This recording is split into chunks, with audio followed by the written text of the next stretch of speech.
Hello दोस्तों, स्वागत है दोस्तों आपके अपने यूट्यूब चैनल पर। आज मैं आपको प्रकाश संश्लेषण के बारे में बताऊंगा। ये देखो दोस्तों, अभिक्रिया सबसे पहले 6CO2 12H2O से C6H12O6 plus 6O2 plus 6H2O बनता है।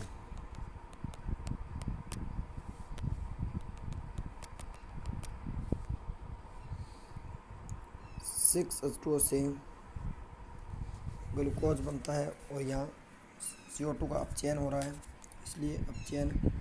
और यहाँ 12H2O से ऑक्सीजन बन रही है, तो यहाँ जल का क्या हो रहा है, ऑक्सीकरण हो रहा है। इसका मतलब प्रकाश संश्लेषण एक रेडॉक्स अभिक्रिया। अगर ऑप्शन में रेडॉक्स ना हो तो ये अपचयन भी बोल सकते हैं इसको।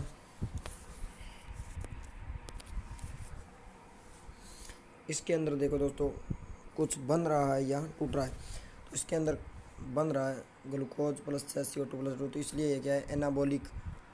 और ये क्या है, उष्मा शोषी। इसे उष्मा शोषी भी बोल सकते हैं, क्योंकि यह सनलाइट से ऊर्जा ले रही है।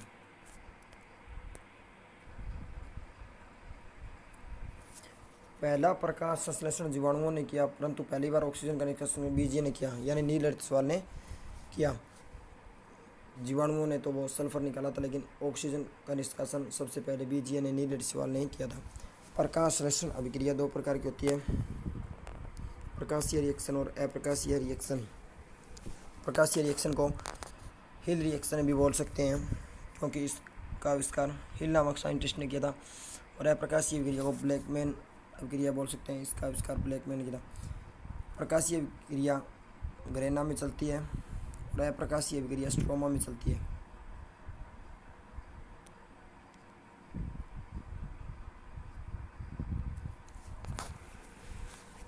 प्रकाशीय अभिक्रिया का टारगेट क्या है, प्रकाश का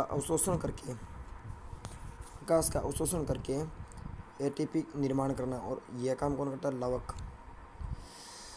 और अप्रकाशीय अभिक्रिया का टारगेट है CO2 प्लस H2O को पकड़कर ग्लूकोज बनाना।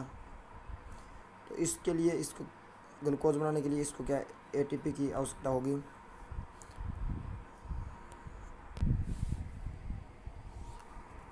तो ग्लूकोज बनाने के लिए एटीपी की आवश्यकता होगी, इसलिए प्रकाशीय अभिक्रिया प्रकाश का अवशोषण करके पहले एटीपी बनाती है और फिर एटीपी से क्या बनता है, ग्लूकोज बनाने के लिए एटीपी की आवश्यकता होती है, इसलिए प्रकाशीय अभिक्रिया को पहले चलना पड़ता है। पर आगे ये देखो दोस्तों, प्रकाशीय अभिक्रिया मुख्य टारगेट क्या है, ये आपको टारगेट याद रखना कि एटीपी निर्माण करना। प्रकाशीय अभिक्रिया भी दो प्रकार की होती है, चक्रीय रिएक्शन और अचक्रीय रिएक्शन। सबसे पहले हम चक्रीय रिएक्शन को बताएंगे।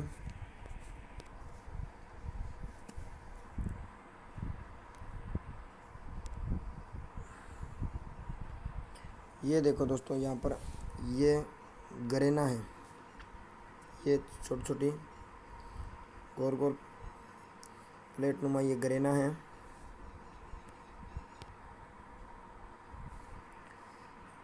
यहाँ गरेना के ऊपर छोटे छोटे बिंदु होते हैं, जिन्हें क्वांटासोम बोलते हैं दोस्तों,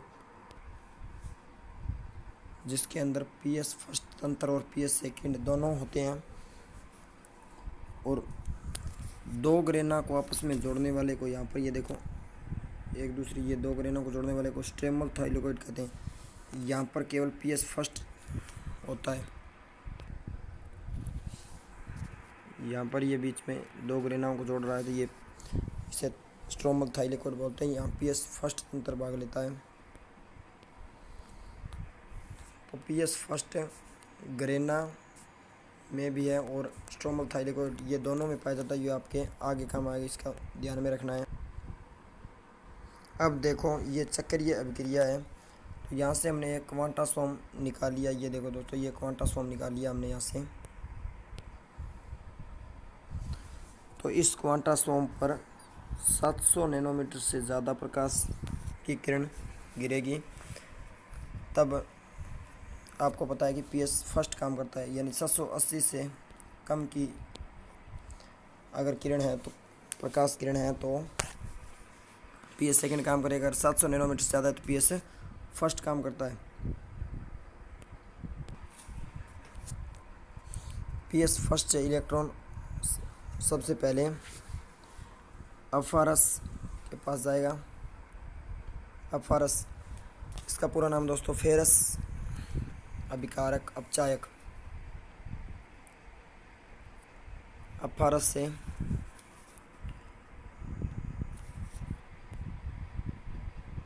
से फेरिडोक्सिन के पास, और फेरिडोक्सिन से साइटोक्रोम के पास, और साइटोक्रोम से PC के पास यानी प्लास्टोक्विनोन के पास, और प्लास्टोक्विनोन से PS फर्स्ट के पास वापस आ जाएगा।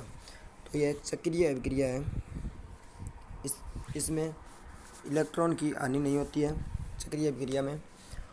और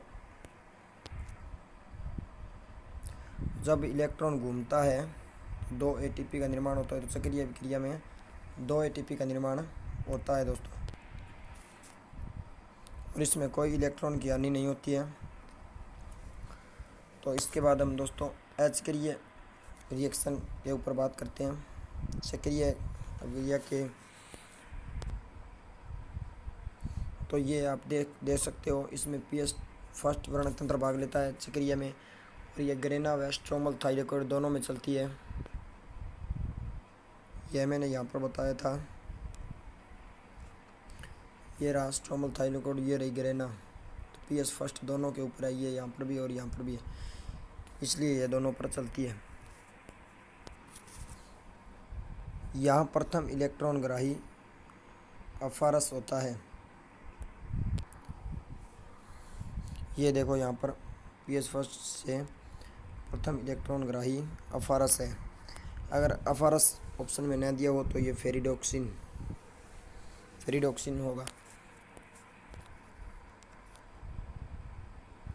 एक चक्रीय रिएक्शन से 2 ATP बनते हैं, ये मैंने आपको बताया। या इलेक्ट्रॉन की हानि नहीं होती है, चक्रीय रिएक्शन है, यहाँ पर इलेक्ट्रॉन की हानि नहीं होती है। अब बात करते हैं दोस्तों अचक्रीय रिएक्शन के बारे में।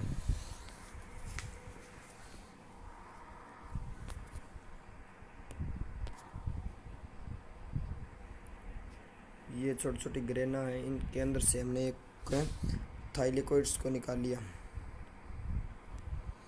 ये होती सभी पर है, लेकिन ये एक निकाल लिया हमने, ये थाइलेकोइड्स। तो यहाँ पर 680 नैनोमीटर से कम प्रकाश ये किरण गिरेगी तो यहाँ पर PS सेकंड तंत्र काम मिलेगा, और 700 नैनोमीटर से ज़्यादा होगी तो वहाँ पर PS फर्स्ट काम में आएगा। तो यहाँ पर 680 नैनोमीटर से कम की किरण गिरेगी तो यहाँ पर PS सेकंड काम में लिया जाएगा। और प्रथम इलेक्ट्रॉन ग्राही फियोफाइटिन होता है। यहाँ पर फियोफाइटिन, अगर फियोफाइटिन ऑप्शन में ना हो तो प्लास्टोक्विनोन से इलेक्ट्रॉन साइटोक्रोम से प्लास्टोसाइनिन। और आपको पता है दोस्तों प्लास्टोसाइनिन, ये देखो यहाँ पर मैंने बताया था प्लास्टोसाइनिन से PS फर्स्ट के पास जाता है इलेक्ट्रॉन।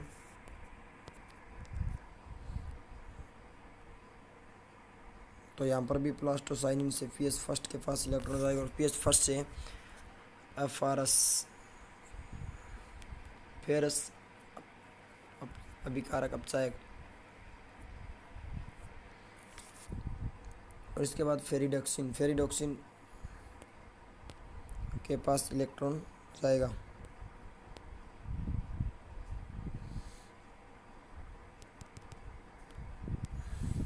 अब फेरिडोक्सिन अपना इलेक्ट्रॉन स्ट्रोमा को दे देगा, क्योंकि ग्रेना के बाहर क्या होती है स्ट्रोमा, तो ये स्ट्रोमा को दे देगा। यहाँ पर स्ट्रोमा के अंदर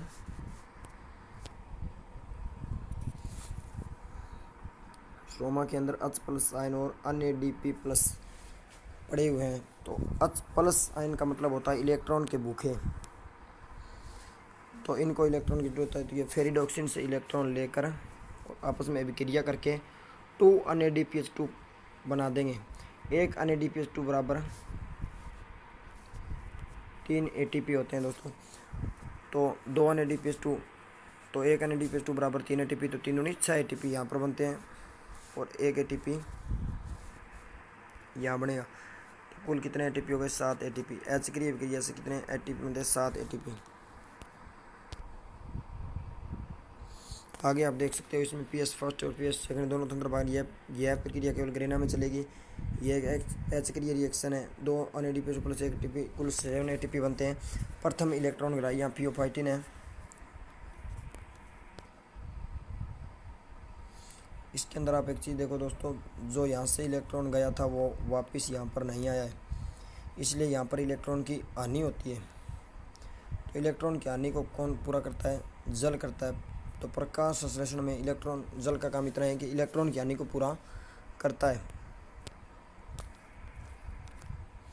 तो यहाँ पर H2O electron H plus ion और O2 में टूट जाता है। तो H प्लस आयन इस बुआ में ही पड़े रहते हैं और इलेक्ट्रॉन पीएस फर्स्ट को दे देगा यहाँ पर